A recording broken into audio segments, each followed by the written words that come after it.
this computer. Okay, I'll be repeating myself, sorry.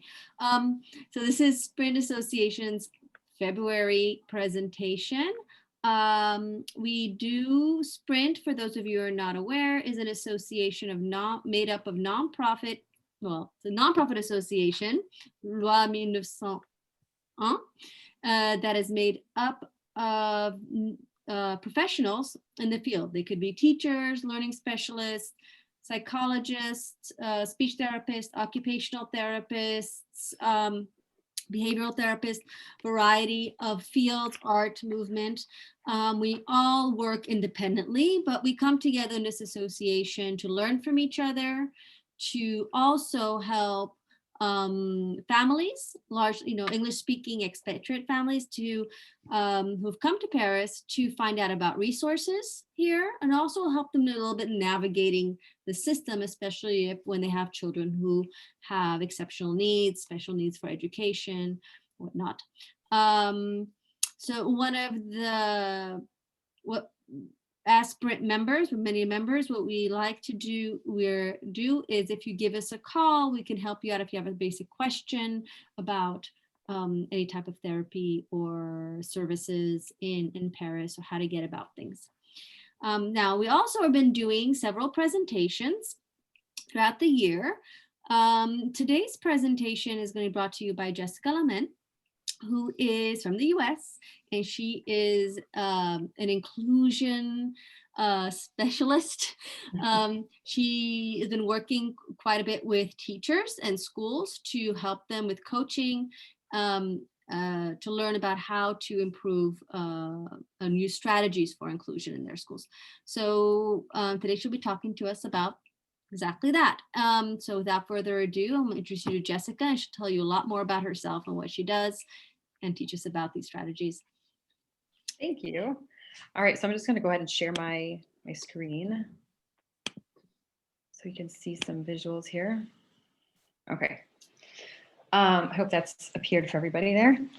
Thank you. Thank you guys for having me. I am, as Seta was sharing, I am an inclusive special education teacher. So I was trained in the States, and I did a degree program that was called Inclusive Elementary and Special Education. And so I started my teaching career as an inclusive teacher, and I've been ever since. And so I believe very deeply in inclusion, and I believe very deeply in supporting schools to address the needs that they have of the students that are in front of them. So here in Paris, I've started a company, a firm, not sure the right word, but it's called School Partners. And that's what I do. That's one of the things that we work on as consultants and coaches, is going into schools and supporting people that are looking to better help students that they have in their classes by including them and building on inclusion practices that we know are good practice. So tonight we're going to talk about what's kind of going on in terms of research around the world, what's happening with inclusion in different places, some things that are going well, some things that are not going well, and kind of look at what our role could be in that.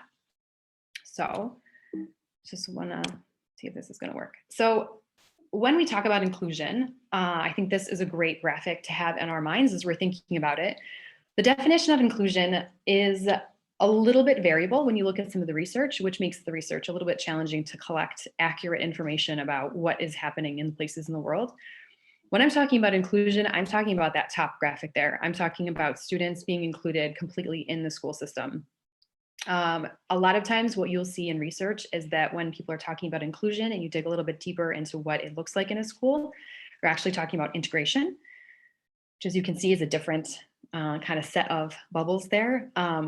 There's clear understandings about what segregation looks like, and there's very clear examples of what exclusion looks like. So as we're talking about inclusion, we're talking about getting to the idea of that top graphic. That's what we want inclusion to be. So in some of the studies that I'm going to share a little bit about, it's a little bit difficult to discern when they talk about inclusion. Is it full inclusion, or are people looking at integration as that level of inclusion? So I want you to keep this in your mind as we're thinking about inclusion and inclusivity. So let's take a look at not necessarily where inclusive education started, but a big kind of moment in the world and the global stage for inclusion to come to the forefront.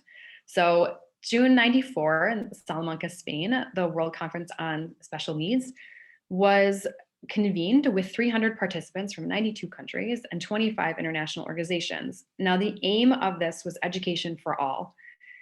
And at that World Conference, they adopted what they call the Salamanca Statement, which showed principles, policy, and practices for special education needs and a framework for action. So this was important because it was the first time that inclusive education was said as such, where students with disabilities were addressed directly in the idea of including them in regular classrooms.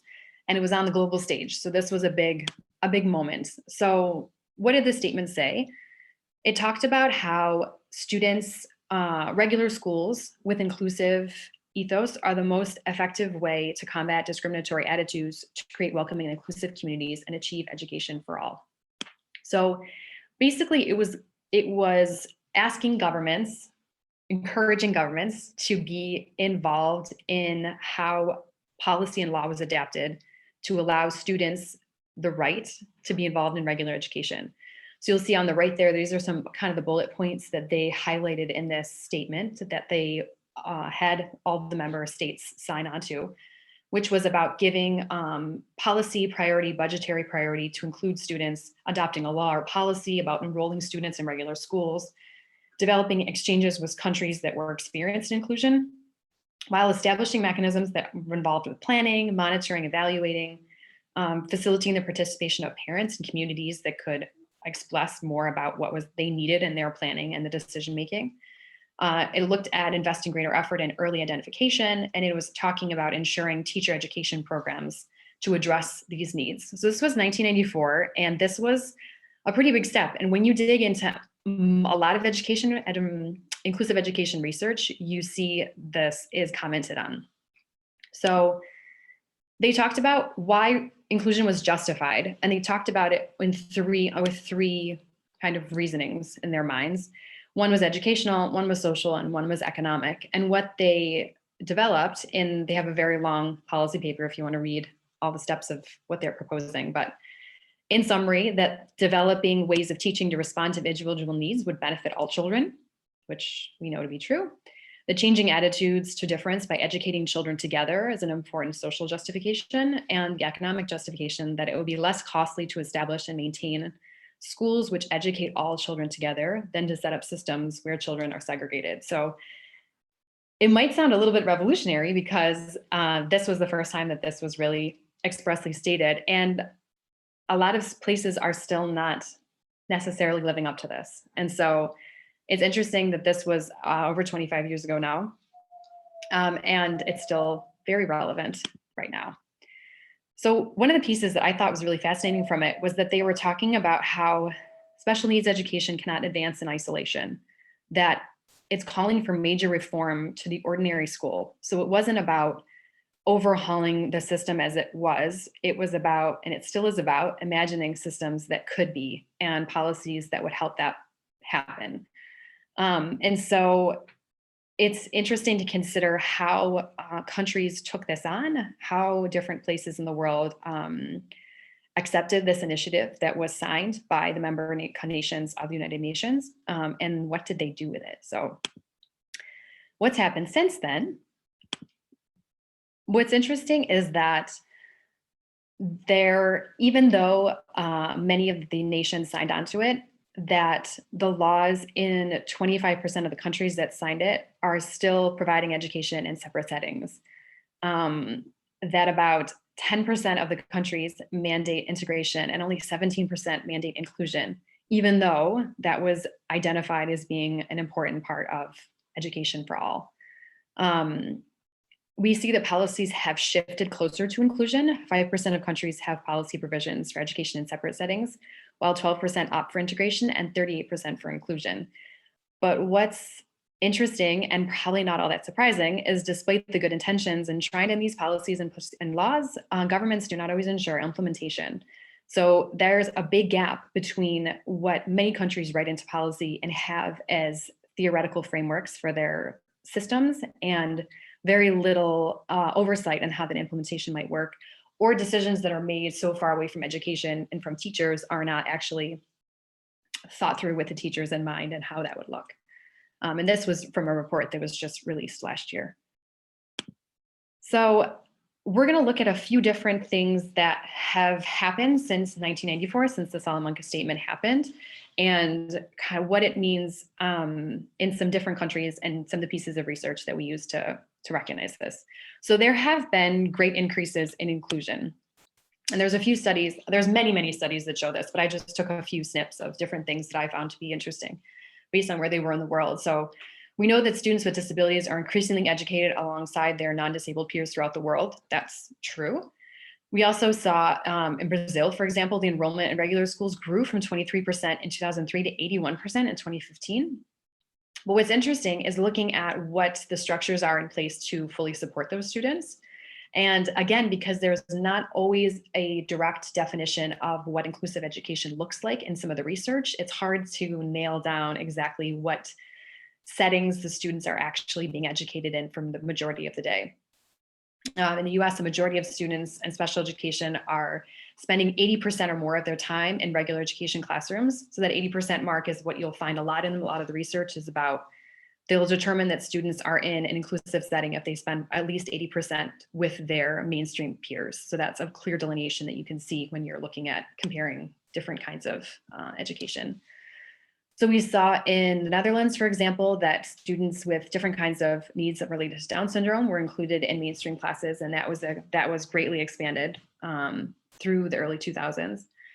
And we also see that a variety of different countries, more than 50% of teachers in Chile and England, the Flemish community in Belgium, Iceland, the Netherlands, Sweden, and the US work in schools with at least 10% of special needs students, according to the principals. So that's clearly telling us that we have these greatly expanding volumes of students that are in regular schools. If 50% of the teachers in these communities are in contact with these students, that tells us what types of schools that they're likely in, which is mainstream schools.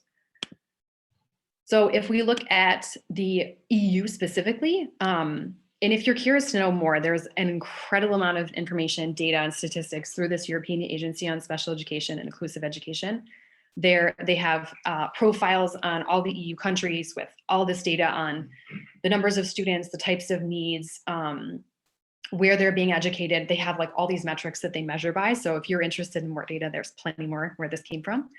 But what they found is they did a comparison study from 2014 to 2016, so pretty recently. And they looked at learners these are students that are already diagnosed with a need. They looked at them, comparing them to separate settings, inclusion settings, and learners in special classes, which they identified as being within a mainstream, but in their own class. So that kind of integration idea. And they found that there was only a very slight decrease in students that were in fully separate settings.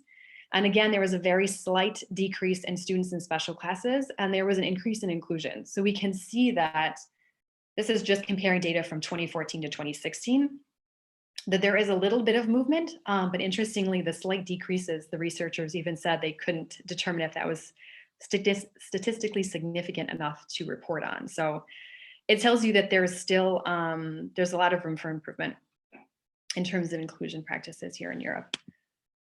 So there's a lot of research as well on the benefits of inclusion, which I believe many of us here, it would seem to be fairly obvious to us what the benefits were, but this is important because I feel like if you have a role that's like mine, or a role where you're trying to help bring people along the line of understanding more about inclusion, you're trying to move the needle towards more inclusivity. So even if we have a school that's very far from that, we're looking for ways that we can always move the needle closer towards inclusion, even if it's further down the line than we would like it to be.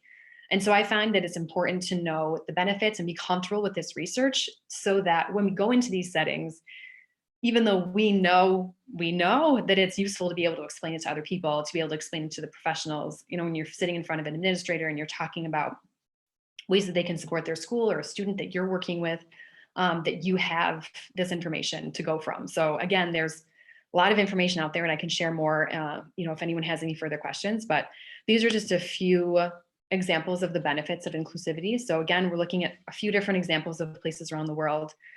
So in Norway, we can see that students that were in inclusive settings were more than 75% more likely to earn a vocational or academic credential than students who are educated in special classes. And that bears out across the world. There's a number of other countries that also have had studies done like that, and we see that repeat itself again and again.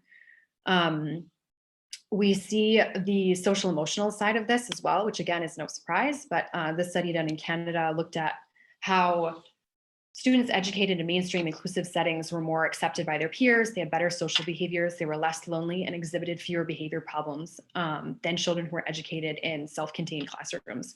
So again, it's not surprising when you hear that, but it's useful to have data to be able to say to someone who's making decisions, this bears out in research.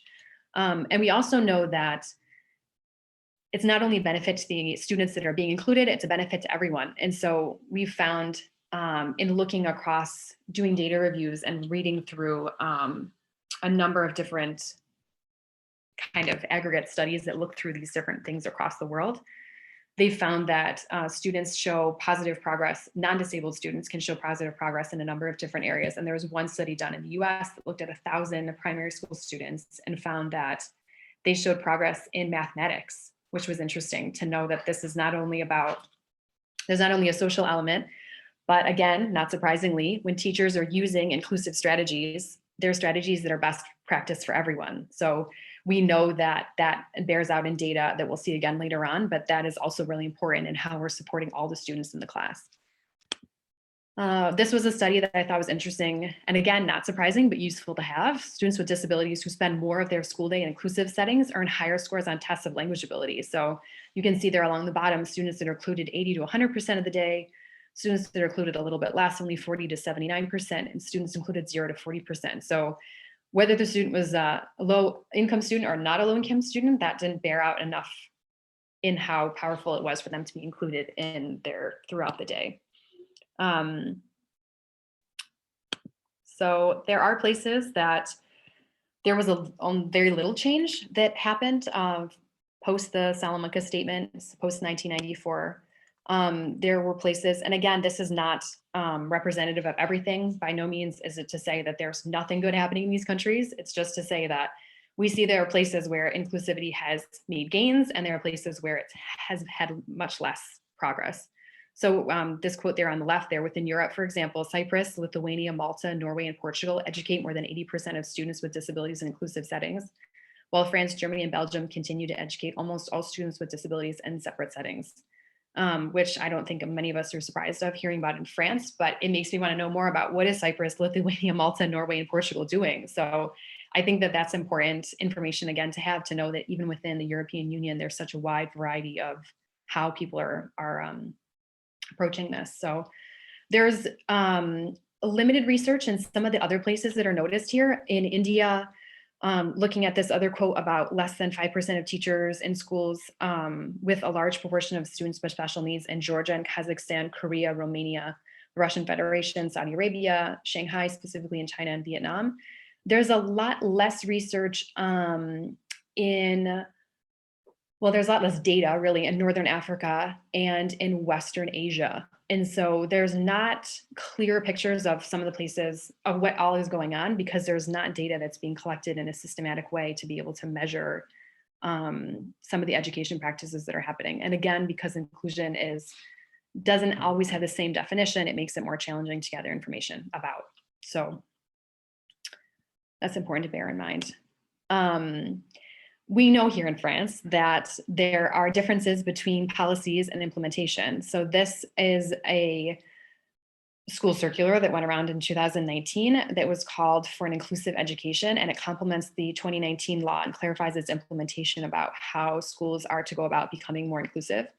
So I thought it was interesting to read about what exactly is France putting in place, what they're hoping to do, and knowing more about how it's being, if it's being done, how it's being done. Obviously, the pandemic has thrown a wrench in many things, so that wouldn't be surprising. But I was interested to know more about this, and I'm curious to see how it evolves. I wasn't able to find a lot more information about what was going on other than these kinds of directives. But it's challenging because when we look at how they're talking about welcoming parents better and providing better schooling for learners, well, that's a very multi-pronged process that needs to be developed thoroughly to make sure that that's happening. So it's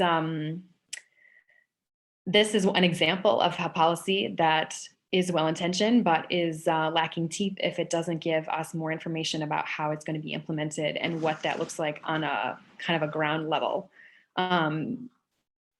And I don't know that anyone would be surprised to know that these are the pieces that they're looking at and what's important about it. But what we compare it to is implementation, and recognizing that while they've put out information about how to make schools more inclusive, the reality is that the percentage of learners with different kinds of diagnoses are placed in inclusive settings. Only 58% of students are in those mainstream settings. So when we compare it and look at it compared to the rest of Europe, again, it shows the wide variety of what's happening within Europe and the countries that might surprise you. So I'll just give you a minute to take a look at the different places. And again, this is looking at the percentage of learners that are in inclusive settings. So these would be all students that are identified with the need, and the percentage of them that are included. So I did some research on Italy, looking into what was going on there. And again, it's interesting because there's a lot of policy, there's a lot of law, there's a lot of theory, there's a lot of talk. And then when you look at some of the research papers on it, there's also a lot of criticism about is it actually supporting students? Is it not an integration model that's looking at pulling students out too much within their mainstream settings? And how do we measure that effectively? And there's a lot of debate on whether or not that was actually effective. So I don't know if there's anything on here that surprises you. If anyone wanted to share real quick, if there's anything that there's anything there that fits, that surprises you, that's something that you didn't expect.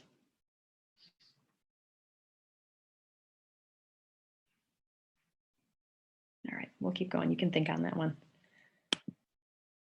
Interestingly, there were some settings that had moved more towards inclusion and have now taken a step backwards more towards exclusion. So again, these are just two quick cases that I found. These are by no means representative, but they surprised me. I looked at a lot of research about Australia and reading up on what students are doing now, and that there's been an increase of students attending special schools between 2010 and 2016. And that there's been an increase of students that are not attending school. And so the researcher that collected this information is Australian himself, and he's written a number of papers, books, journal articles that are all talking about what exactly is going on. And one of the things that he's identified, and that is also bears out in much of the research around the world, is that students from disadvantaged backgrounds are disproportionately represented in these populations in special and segregated school settings. And we find that to be true in many, many countries. And that probably doesn't surprise you when we see demographics of students that are not of the native language of the country, or typically it's Black students, Indigenous students, students of color, students that are otherwise marginalized in the community already. And so what this gets at, and I'm not sure, if you haven't heard of this term, intersectionality is an important thing to look at. And it's something that we're seeing more and more in the idea of inclusion. The definition of inclusion has started to shift a little bit, because now that if you look at some of the UN documents about inclusion, they're not only speaking about students with needs, now they're really looking at encompassing this idea of intersectionality, of intersections of a person's existence. So how your gender plays into it, how your ability or disability plays into it, how your language understandings play, how when these things, your race, your religion, how it is all interconnected for you to form a personality, an experience really in life that's different from someone else's, and the way someone else's different identities intersect. And so Kimberly Crenshaw is the woman the professor, the activist who coined that term. So if you're interested in knowing more about that, I would really suggest looking more into what intersectionality is. But when you look at the United Nations definitions now of inclusion, they're actually talking about all students that are marginalized for one reason or another. So students that don't have access to schooling because of they live in a rural place, students that are displaced for any number of reasons, refugee students, students that are homeless. But they're talking about if we broaden our idea of what inclusion is and who needs to be included, and we look at the idea of intersectionality, we then open up the idea of what schools should look like for everyone. Because when we're including those students, we're including everyone. When we're developing policy and programs and implementing things that support those students, we're doing it and it supports everyone. And so it's interesting to think about how the intersections of coming from a disadvantaged background play into what the representation is like in special and segregated school settings. Interestingly, also in the UK, I was surprised to see that there has been a small, albeit real, increase in students that are have been placed in special settings. Interestingly, as I was reading about the process of adopting the Salamanca Statement and the member states and the member countries that what they would do is sign it and then vote to ratify it. And interestingly, UK was the only country that didn't vote to ratify a part of it, which meant that they couldn't, that they wouldn't necessarily guarantee inclusive education for all, which I was curious to read about. I all read about was that, so I'm interested to know a little bit more about it than that, but we do see that that is on the rise. And so it's curious to know a little bit more about why and what's happening for schools that they're moving students back into special schools in a way that they hadn't prior to this data was collected in 2007 prior to that. So we know that there are challenges to inclusion, and we know that that's not new. And when we're looking at ways that we can support inclusivity, we can look at some of these challenges. So one of the things that I talk a lot about with teachers when I'm going into inclusion is understand the difference between equality and equity. So when you look at this graphic, it's clear what we mean when we say equity. And this is another thing that comes up a lot when you're looking at a lot of the inclusion research in many places around the world that's talking about how can we develop systems that are equitable, that it's not about giving everyone the same thing, it's about giving everyone what they need. And so that is absolutely one of the challenges with helping teachers who may not have had the practice identifying this to do this. I did a couple workshops last week and the week before with different schools here in Paris. And I showed them this graphic and we did a lot of talking about what does this look like in your classroom? What does this look like for your assessment strategies? How do you look at the needs that students have and fitting with their strengths, which is something that I think often gets pushed by the wayside, especially for students with disabilities. We look at their deficits. And probably not surprising, but the biggest question that comes back is, how is that fair? And so when we're looking at some of the research that talks about quality versus equity, and it's looking at ways to better identify what student needs are and being able to offer a variety of systems that could support many students. So looking at the ways that are what we would call alternative assessments that might be beneficial to, again, everyone, and how that can be used and better supported so that everyone is comfortable with this idea, which is a fairly revolutionary idea when you're sitting in front of a group of teachers that hasn't had to think about this before.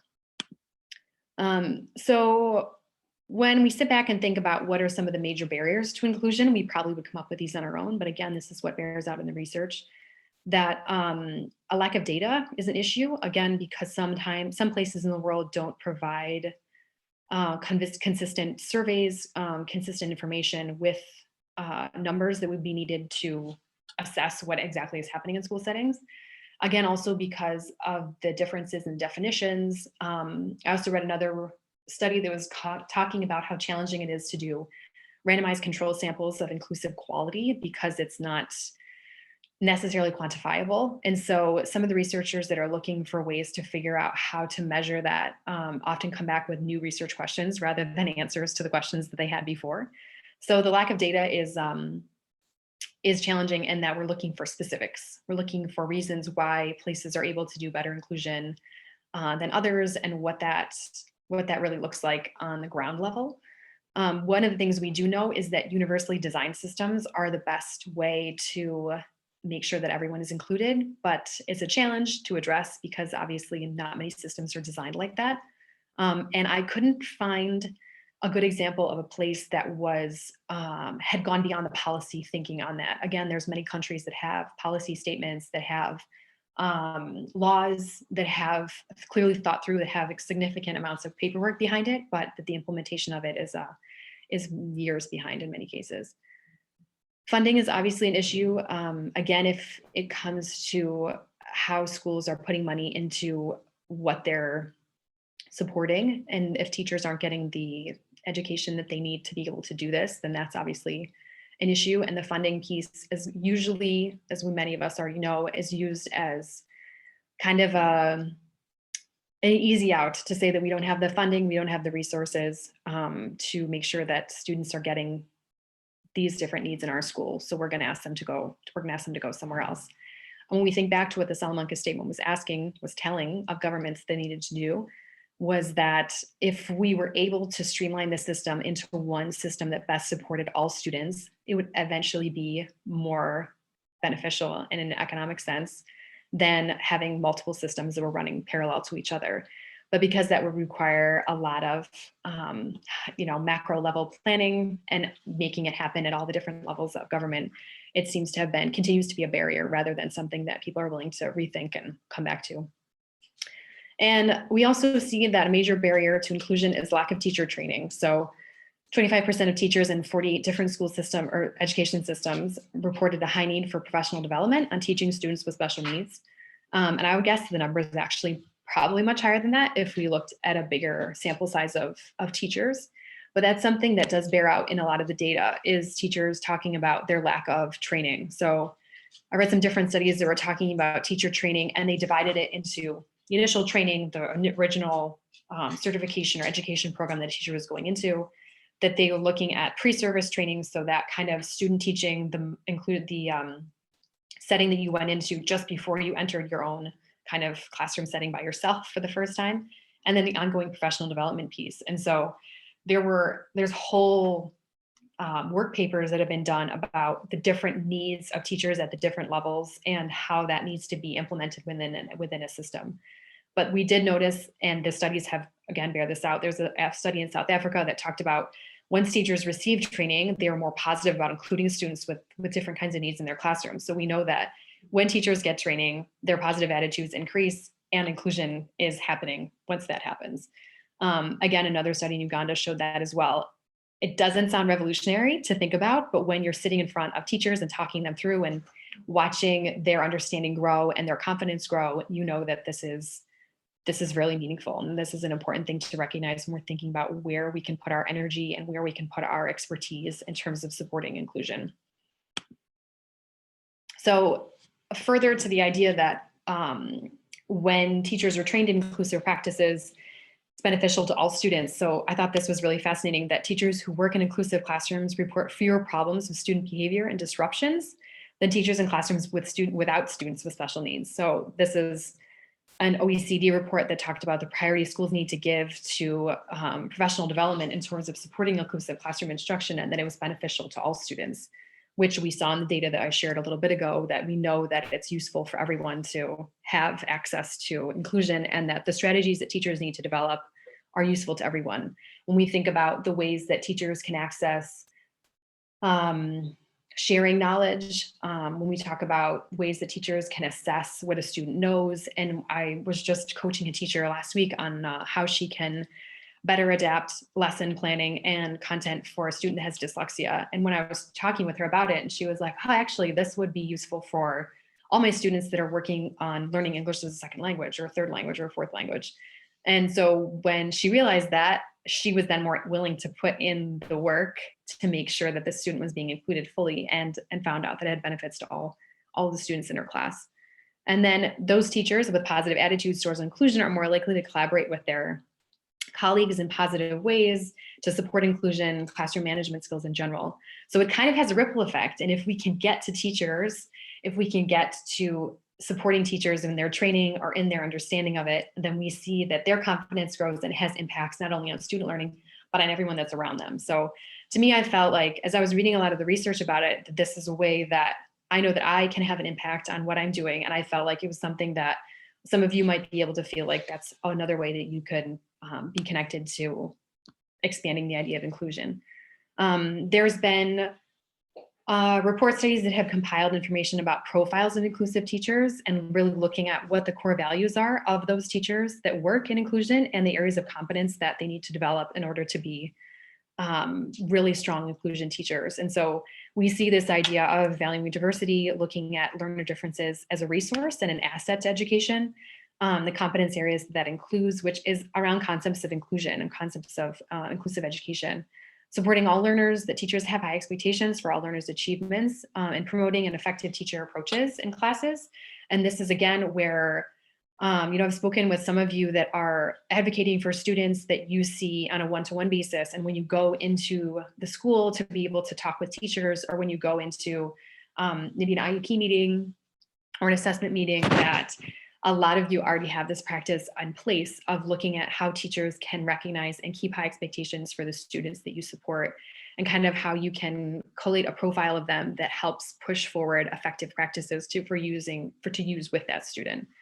And that's, again, that comes into number 3 there when we're talking about working with families. That's what a lot of us are already doing, working with others and looking at that collaboration and teamwork is essential.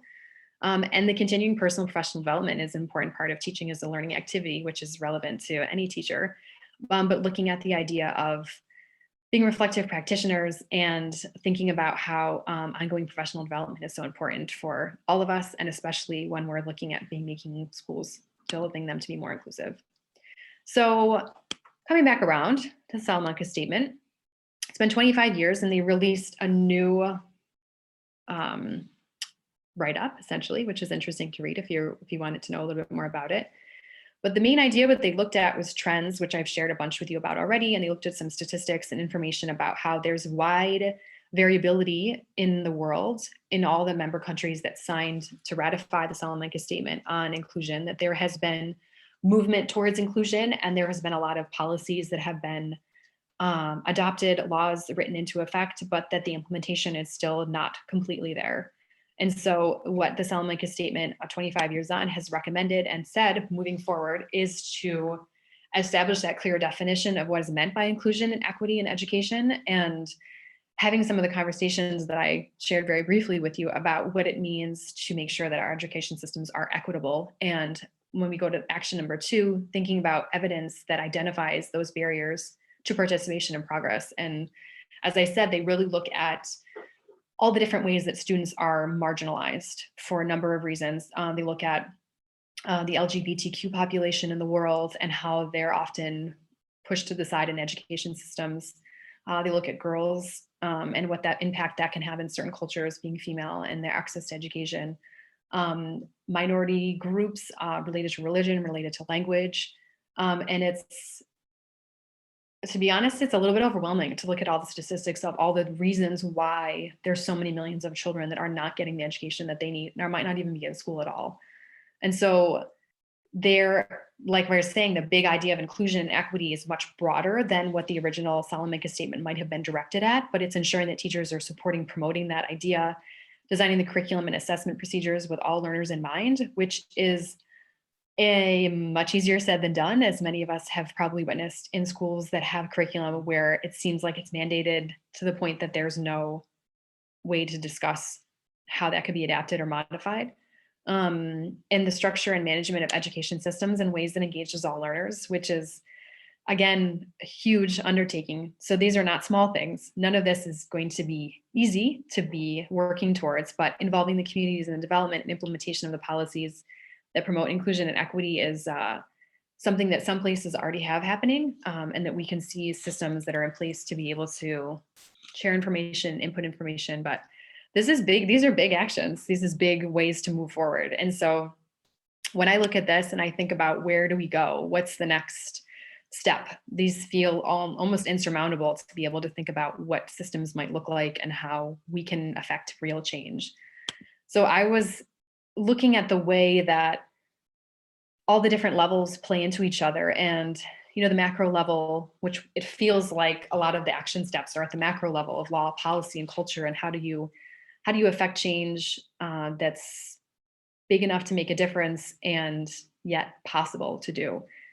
And so I was thinking about the impacts that we all have as professionals at the meso level, within schools, within our community, within education systems that we participate in, and the impacts that we can have at micro levels as individuals with classrooms, whether we are as the teacher, whether we are a person in the room that's supporting as a specialist or a parent, and kind of what we can, if we can't throw our hands up because the macro level feels too big, then what are we looking at for the meso level and the micro level? And so that's kind of where I wanted to get us to tonight is what is our role? And I wanted to have you feedback to me some thoughts that you have about what our role can be and how do we help move inclusion forward in our schools, in our professions. We know that we do have power in our lives, which might sound like a big word to use for people that haven't thought about it before, but we know that if you have financial resources, time resources, education, knowledge, that's power. So how can we as a community look at how we can use that to shape change? And so I threw a couple ideas onto this slide, but I'd love to be able to add to it. And I'd like to hear what all of you think about how we can take some of the information that we know that is needed for inclusion and move the needle. If anyone wants to share.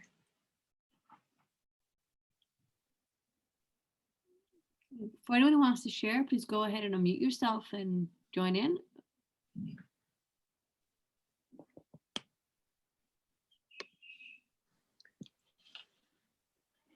I feel like we're happy to go first. Yeah, go ahead. Jessica, thanks for your time and all of your input and expertise there. It's really a lot of really thoughtful and thought-provoking stuff. And I work at an international school. Some of my colleagues are here also in the chat international school, and we're currently going through a process at our school of looking at the way that we teach inclusion and the way that we try to create socially just students at our school.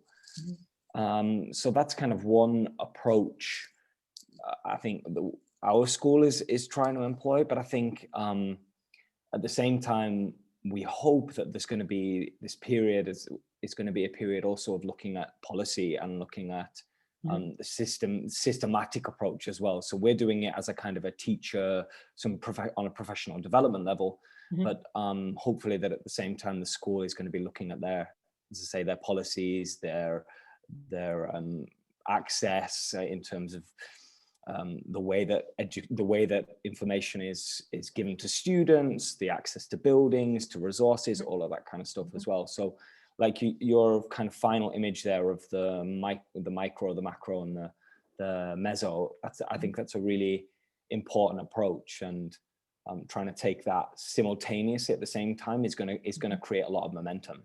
Yeah, absolutely. And actually, some of the research you look at, there's kind of this belief that like, well, we have to start at one end or the other end, that we have to do these policy moves and that it kind of trickles down from there, or that if we have to make these changes in our classrooms and it grows from there. And what a lot of the research shows that that's not surprisingly not the case, that it has to happen simultaneously.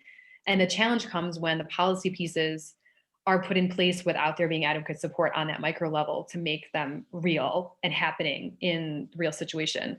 There was one example, the country is slipping my mind right now, but there was a policy, there was a law written into place about how the teachers were going to assess students, but none of the teachers were trained on it. So it was like, this is a great example of this mismatch that nothing was going to get done because, you know, the way that the implementation method wasn't there. So you're absolutely right that it has to happen on all the levels at once, but and the reverse true as well, that you might have teachers with the willpower, teachers that have got the knowledge and the experience and education to do it, that can't do it because the policy is not in place or the access isn't in place. Absolutely. So, absolutely. Yeah.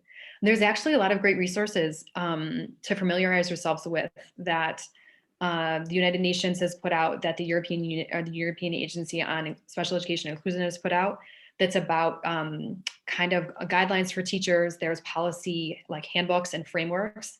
There's actually an inclusion index, which is from the I think it's the Center for Inclusive Studies, and they look at how you can basically do a self-audit of your inclusion practices within your school and areas to look at so that you can identify what you're doing well, what maybe you haven't even considered.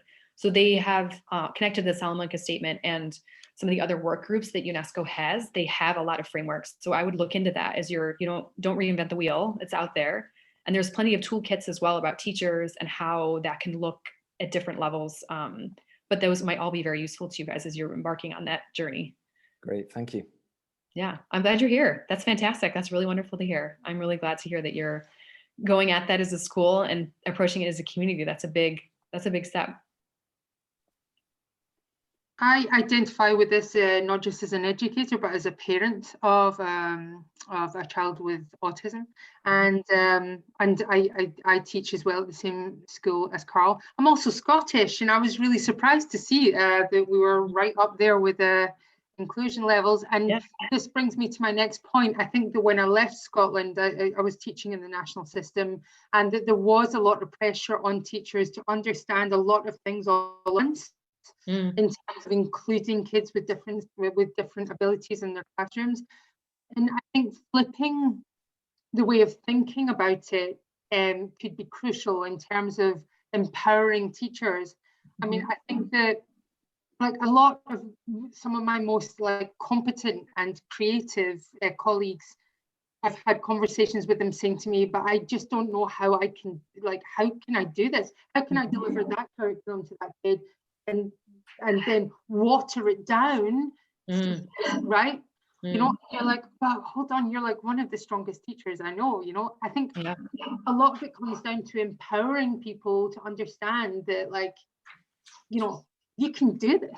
Yeah, absolutely. Which is why, so I'm a coach, right? So I'm a teacher coach, and that's a lot of what I do is like, okay, let's break this way on down. And one of the workshops that I've delivered a few times as a 2-part series, and one is about critical thinking and authentic learning and how this is what forms the base of making further on adaptations for students, that we're not going to adapt not our best stuff. You know, we're not going to look at modifications to something that's not already solid practice to begin with. So even leaving aside some of the special education labels and the idea of having to differentiate instruction, let's get good solid teaching happening to begin with for everybody.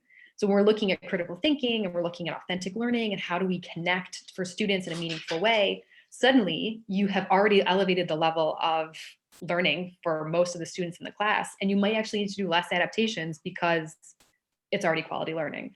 And it's exactly that, exactly what you say. It's about empowering these teachers to feel excited. I was working with a French teacher, and I feel like she was really unclear, really uncertain, really not into it. She was like not really sure about how it was all going to go. And we were trying to adapt the curriculum she had, not even the curriculum, adapt the activities that she'd chosen for her lessons around a student that had dyslexia who wasn't engaging in any way with French. And so talked a bunch of things through, and I explained to her kind of different ways she could do it. And really it was like pumping her up, like, this is gonna be good. Like he's gonna get this, and we're gonna set this goal so that it's, you know, attainable. And I came back around the next week, and she was like, you wouldn't believe it. He did it. He answered the, you know, we did it in like this, and this happened. And the next time I went back, she was on her way. She had like started looking at ways to do this. And so it was like, you know, when I think about I don't have necessarily the ability to be touching these students myself, right? But I can throw this rock out into the pond and the ripples of all these other people. So every person, hopefully, that this teacher is then going to be able to teach, they'll have this, you know, the rest of what she's now figured out. So that's definitely what I believe to be true, and what I've seen is absolutely that empowerment piece is huge. And that's interesting because it connects to something that we've been kind of having a little side conversation. Those of us who are involved in this kind of social justice movement in our school, like what's the definition of inclusion? And it's like, well, you've just answered it. Well, it's just breaking things down so that everybody can, you know, you know, it's just critical thinking, you know, like at what level does everybody get everything, and where do we grow from there as well? Like, so it's interesting. Really, thank you very much. Amazing. Oh, I'm really glad. And you're absolutely right. That's social justice. I mean, talking about looking at the way that the inclusion definition has evolved and looking at how it does include all these marginalized populations of students now. And I mean, there's tons more on that too, if you want to dig further into what that and how UNESCO has shifted what they're looking at when they're talking about inclusion. But it's really important. So I'm excited to hear about you guys embarking on that journey. Nice work. I want to jump into this. I'm colleagues with these others as well. Michelle Smyers, there's a shout out to Michelle Smyers, the Secretary of Sprint, who I worked with here in Paris, and now I'm in Brussels with my colleagues here on who have already spoken. Michelle and I have had lots of conversations about exactly what you're saying. What's our role? How do we use our power? That was a bit of a focus of mine for several years about the power within schools and our own power and agency. Yeah. And we like to throw the word empowerment out. And most of us, I can speak for Carl and Kat, just they're not in my division, but I know that they're powerhouses within their own divisions within their school. And so they, their energy excites a lot of people. And in my own research, my own thinking, it is that person to person. And so we talked about critical thinking, but it's also critical reflection. And what I find when I get into schools, even ones that have tremendous legacies and reputations for inclusion, we've left critical reflection behind. We no longer allow for an evolution or an innovation kind of mindset. We are the best sometimes in our fields. We're known for that. And so we are constantly working within those frameworks. And not just in my school, in others that I talked to, you know, as you said, there were learning support teachers who were, they were coaches, athletic coaches, they were clubs, they were trying to make a name for themselves outside of learning support because they were kind of living within this small little world. And so busting out of that mindset of that some people do that work and others don't know how to do that work, and creating spaces for people to talk, because it's not always the learning support teachers who are talking to the mainstream teachers who can create that. Like you said, within your own research, you found, you know, that you go back and they're so excited that they're talking to other people. And I find in the time that I've been in Europe and working in international schools, we don't have enough time to just have conversation about what is good teaching, whether that's to social justice, universal design. I mean, it almost, all of these labels become just the new version of if we just did good teaching and allowed each other to speak to each other about that.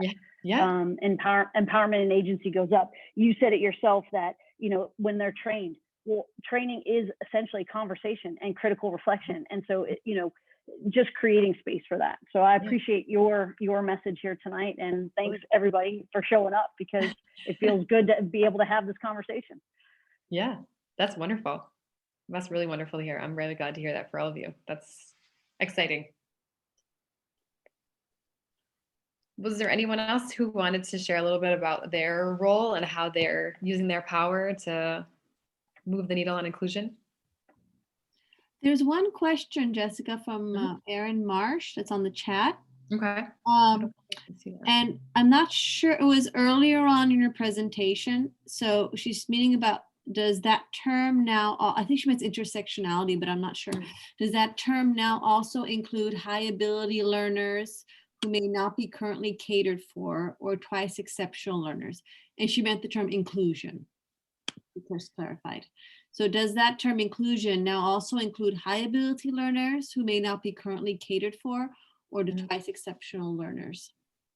And I would say it's challenging to answer that, because the definition of inclusion is so different depending on who's giving you their definition, whether it's a school or an agency or a research study that was done. It's important to look really closely at that. What I found is that it typically does include those students, because those are students that we would need to think more broadly about in the ways that we support them. But be skeptical really when you're looking at a definition of inclusion, to dig a little bit deeper behind who they're talking about and what they're looking to represent. But typically I would say my definition of inclusion does include students like that, but it would depend on who was it giving the definition. Thank you. Yeah. Thank you, Jessica, for your for your talk. It's fabulous. You know, I'm a huge supporter, and of course, I talk to you all the time about inclusion. I don't know all the ways of how we can use our power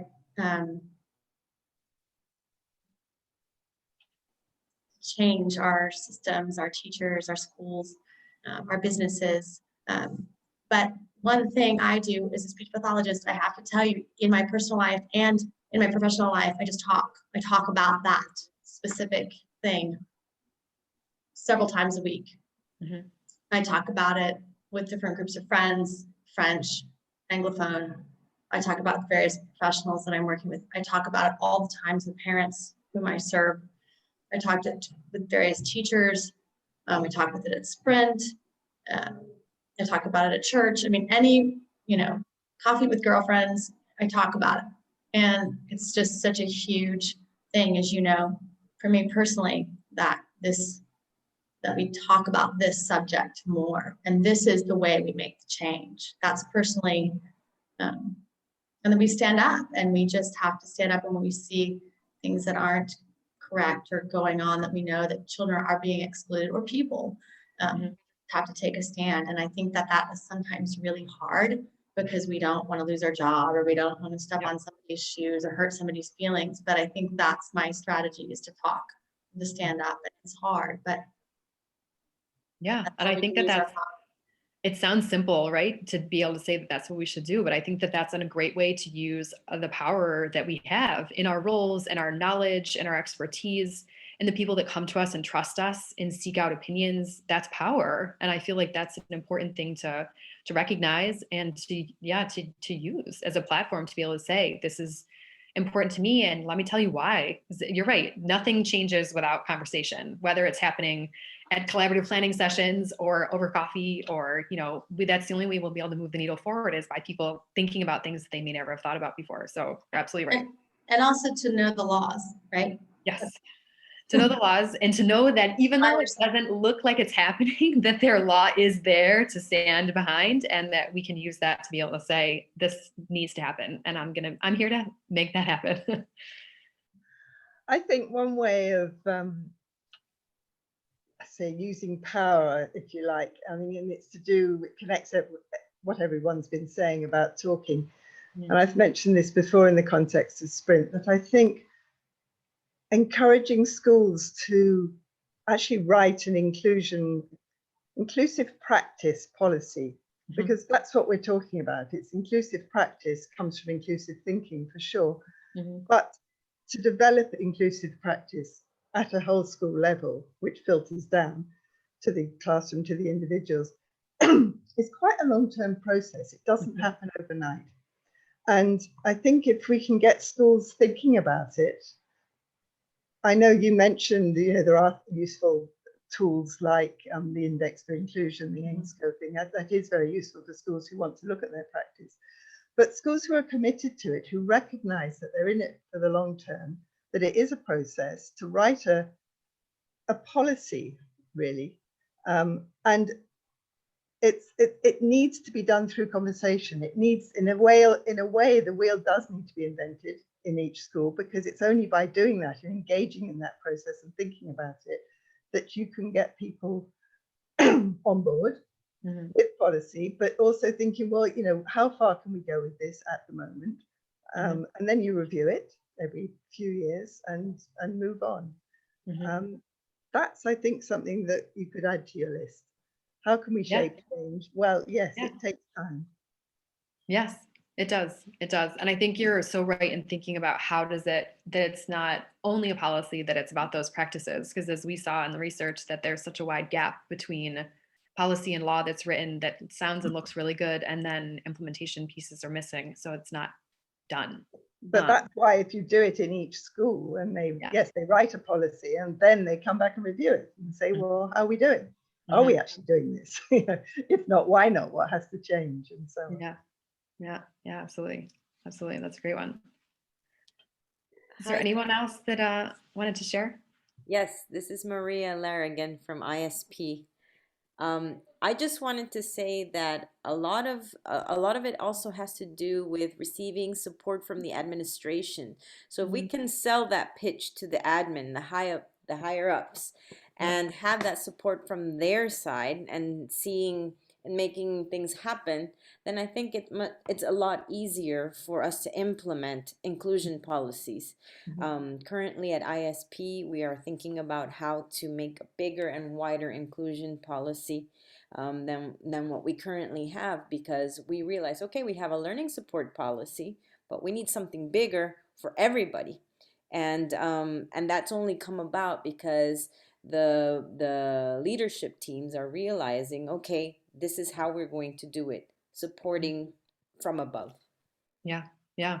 And I feel like that's, for me, when I've been sitting in front of administrators and having those conversations, I feel so much more confident knowing how much research is out there to show that these are best practices, that these are happening around the world, that there's research teams that are addressing this in numerous nations at any given point in time, that I'm not pulling it out of the air to say, I think it'd be great if we tried this.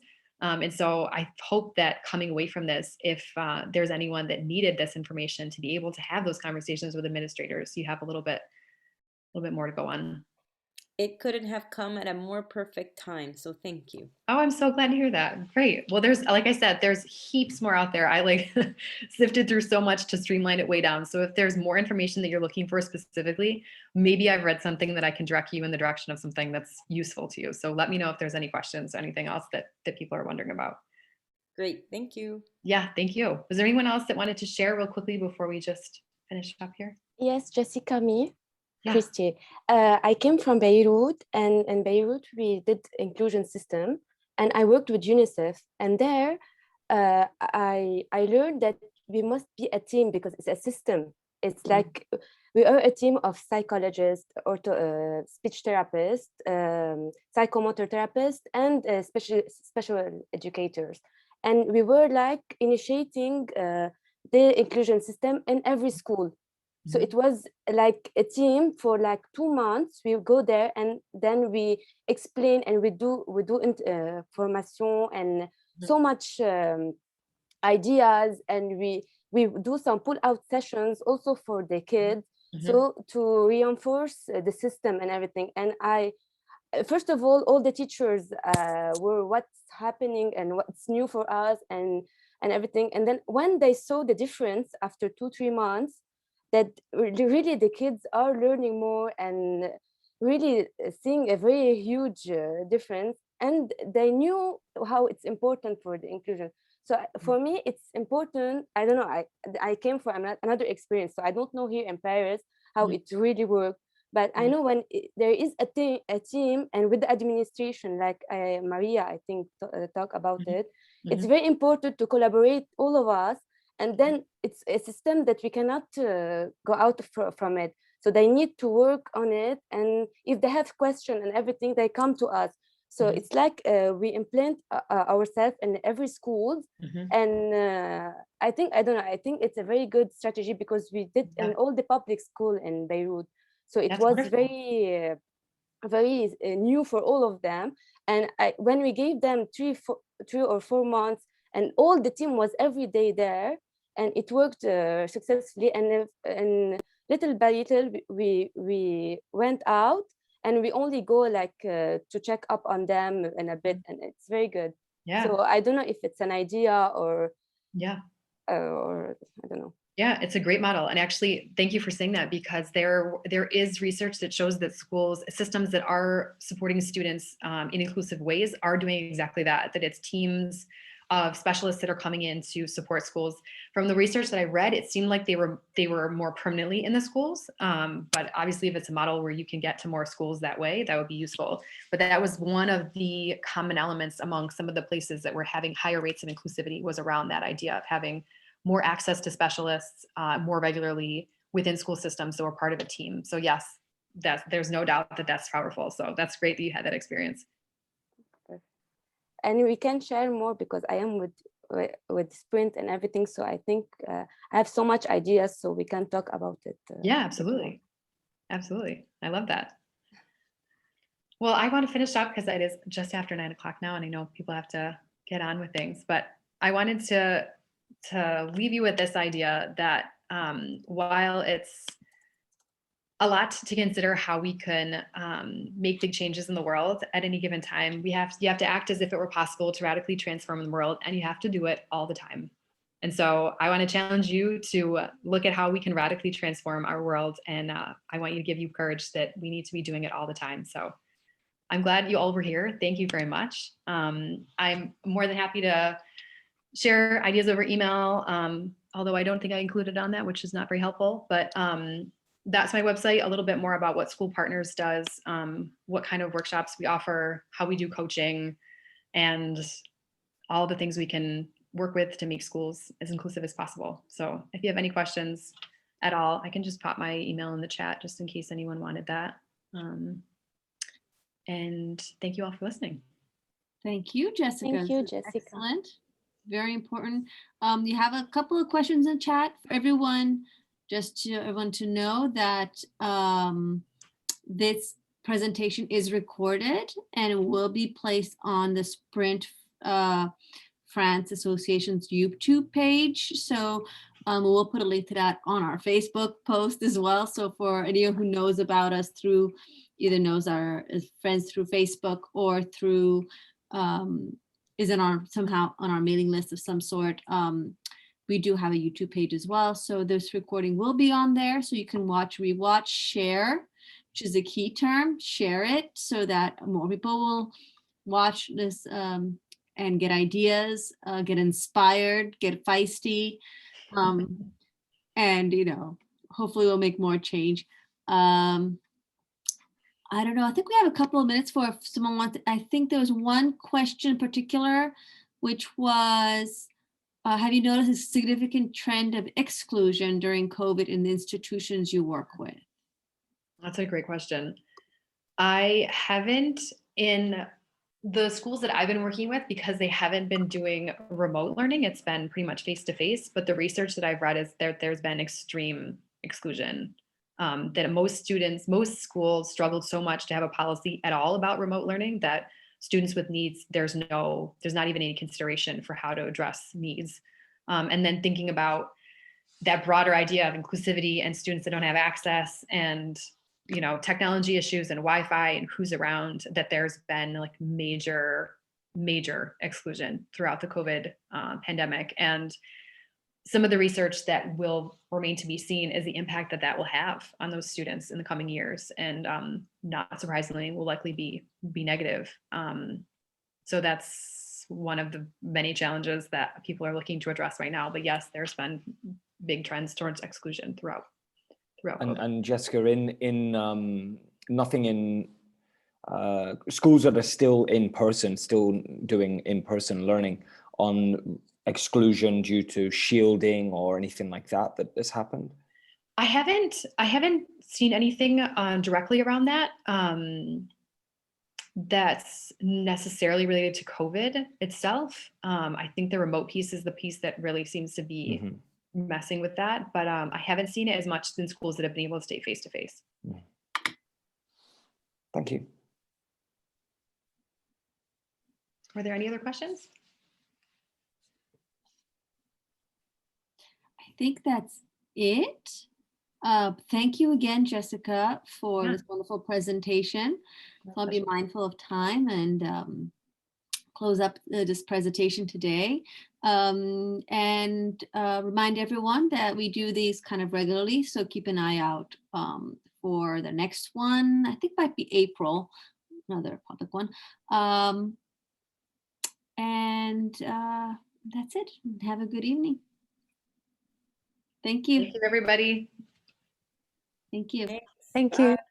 Bye. Thanks, Jessica. Yeah, thank you. Thanks for all for being there. Can't do it without Yes, thank you, people Jessica. listening. So